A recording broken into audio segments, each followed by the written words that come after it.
E aí, gente? Beleza? Então, pessoal, eu já tinha falado com vocês, né?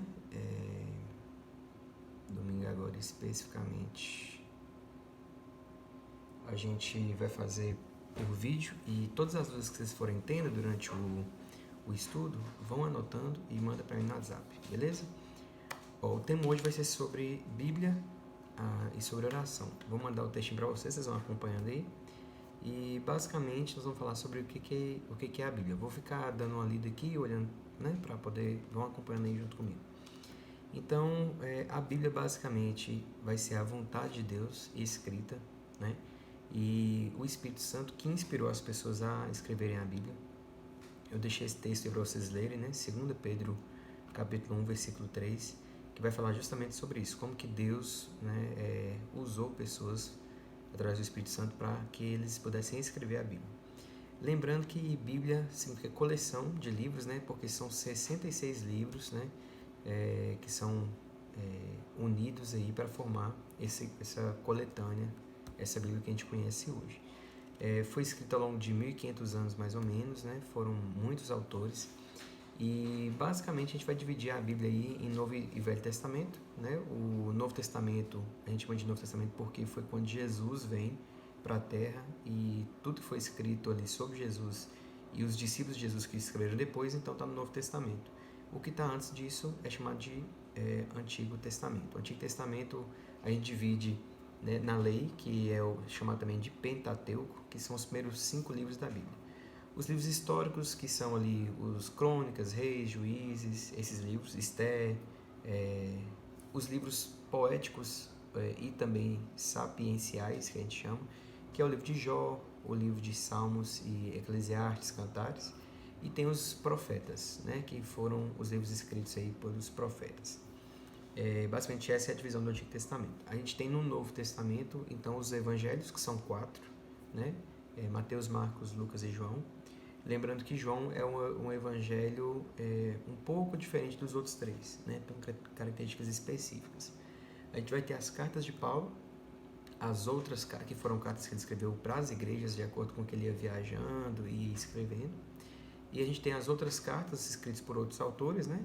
Hebreus e outros. E a gente termina também com Apocalipse, né? Que é o livro que fala sobre Apocalipse significa revelação, fala sobre as coisas finais. Inclusive nós vamos falar sobre isso numa aula mais para frente. Então dá uma lida em 1 Pedro, toda dúvida que você tiver sobre essa primeira parte do que é a Bíblia, anota e me manda que a gente vai responder no próximo encontro. Ou pelo WhatsApp também. Para que serve a Bíblia? Então a Bíblia a gente vai ver, eu queria que você lesse 2 Timóteo 3, capítulo 3, do verso 14 até o verso 17, né? Segunda carta de Timóteo. Que a Bíblia vai falar, aí em Timóteo vai falar basicamente que a Bíblia é a verdade sobre a salvação, né? Vai falar sobre a salvação dos homens e também uma sabedoria para vivenciar a vida como um todo, certo? Então Timóteo vai falar sobre isso. E também queria que vocês lessem Hebreus capítulo 4, do verso 12 até o verso 13. Aí vai falar que a palavra, por ela ser a verdade e por ela ser a verdade falada por Deus, né? A palavra ela tem poder para mudar as pessoas, para mudar as situações, para salvar. Então a gente vai ver isso aí em Hebreus 4. Eu queria que você lesse você mesmo, estudasse sobre isso. Por último, sobre Bíblia, queria também te falar sobre como ler a Bíblia. Isso aí é uma coisa bem prática, né? Então, a gente tem que entender aqui, eu até deixei bem escrito aí para a gente entender 3 coisas. A Bíblia conta a história de como que Deus ele criou a humanidade, como que Deus salvou a humanidade e como que Deus está levando a humanidade para um desfecho final. Deus tem um plano específico para a humanidade, para o universo que ele criou.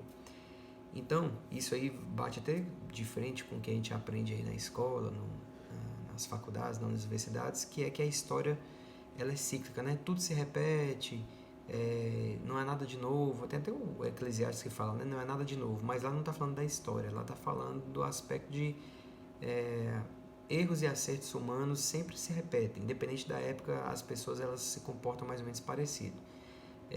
Mas a questão da história em si, não. A história, ela, apesar de ter eventos parecidos, a história, segundo a Bíblia, ela tem um início, ela tem um meio e ela vai ter um final. Então a história é uma linha reta aí com um ponto final. E pensando sobre isso, o personagem principal da Bíblia é sobre Jesus. Então eu queria que você lesse aí o Evangelho de João, capítulo 1. Pode ler os primeiros versos até o verso 10, verso 8, por ali. Lê o que vai falar do início, de como tudo foi criado, Jesus estava lá. E João 3,16 vai falar desse meio, que foi quando Jesus veio na Terra e salvou a humanidade através da cruz. Então João 3,16 vai falar sobre esse meio. E o final da história vai falar de Atos 1, 9 e 11. Ou seja, Jesus vai estar no final presente, voltando e restaurando todas as coisas. Então, a gente percebe que o personagem central é sempre sobre Jesus. Pensando nisso, então, depois que você leu isso aí, a gente tem que entender que a Bíblia deve ser lida, então, e entendida através dos evangelhos. Por que os evangelhos? Os evangelhos contam a história da vida de Jesus, conta a história sobre Jesus, o que ele fez aqui na Terra. E lá em Hebreus, né, que eu vou deixar aí o texto para você ler também, Hebreus 1, no verso 1, vai dizer que Jesus é a expressão exata. Né? Inclusive vai falar que Jesus ele é Deus, aí no verso 8, de Hebreus 1, do 1 até o verso 8, você pode ler aí. Então, já que é tudo sobre Jesus, ele é o personagem central, e ele é Deus, a gente precisa então entender, ler todo o Antigo Testamento pensando, né, em Jesus, na história dele, ali nos evangelhos, o que vem depois também, porque os evangelhos é o ponto de ligação da Bíblia inteira. Então, tá com dúvida em algum texto que você lê no Antigo Testamento, tenta colocar o viés no que você aprendeu nos evangelhos. Está com dúvida em alguma coisa que você leu no Novo Testamento, tenta colocar a interpretação, o entendimento de acordo com o que Jesus fez e falou. Porque se você fizer isso, você vai conseguir entender tranquilamente a Bíblia. Beleza? Para finalizar, vamos falar também sobre oração. Né? O que é oração? Mateus 6,6, queria que você abrisse e lesse. Pode ir dando pause, viu, no vídeo. Basicamente, oração é a comunicação entre Deus e os seres humanos. Como que a gente pode orar? Então, eu vou deixar dois textos. Mateus 9, capítulo 9, verso 13, e 1 Timóteo, capítulo 2, verso 1. Então, que vai dizer que a oração ela pode ser uma súplica, né? Você pedir a Deus alguma coisa, ou você pedir a Deus por outra pessoa. Pode ser uma gratidão, pode ser uma confissão dos seus pecados, pode ser uma adoração a Deus, você adorar a Deus por quem Ele é. E pode ser também uma escuta, porque na oração Deus também fala. Então você pode parar, simplesmente ficar em silêncio e absorver e receber toda a percepção do que Deus quer te dizer. Então, essas são as formas de oração. E o que a Bíblia diz sobre oração? Então, eu vou deixar aí o texto de Tiago para vocês lerem. Tiago 5, 13 até o verso 18. Mateus 7, do verso 7 ao verso 11. 1 Tessalonicenses, também capítulo 5, está aí a referência. E Tiago 4. Nessas 4 aí, nós vamos ver que tem algumas questões sobre a oração. Primeiro, a oração tem poder. Segundo, a oração ela tem que ser com fé e persistência. E terceiro, a oração deve ser um hábito do cristão, porque é isso que nos move, nos mantém conectados com Deus, mantém esse fogo aceso, além da leitura da palavra, né? E nem todas as nossas petições vão ser respondidas. Por que não vão ser respondidas? Aí eu vou deixar você ler aí em Tiago, capítulo 4, para você mesmo tirar a conclusão. Esse é o nosso estudo de hoje. É só um guia, esse vídeo, tá? Com certeza vocês vão ter dúvidas. Anote as dúvidas, manda para mim no WhatsApp aqui no privado, que aí eu posso responder no privado, ou eu vou ver se a gente responde lá se for algo de todo mundo, a gente responde na próxima lição. Beleza? Deus abençoe, até mais.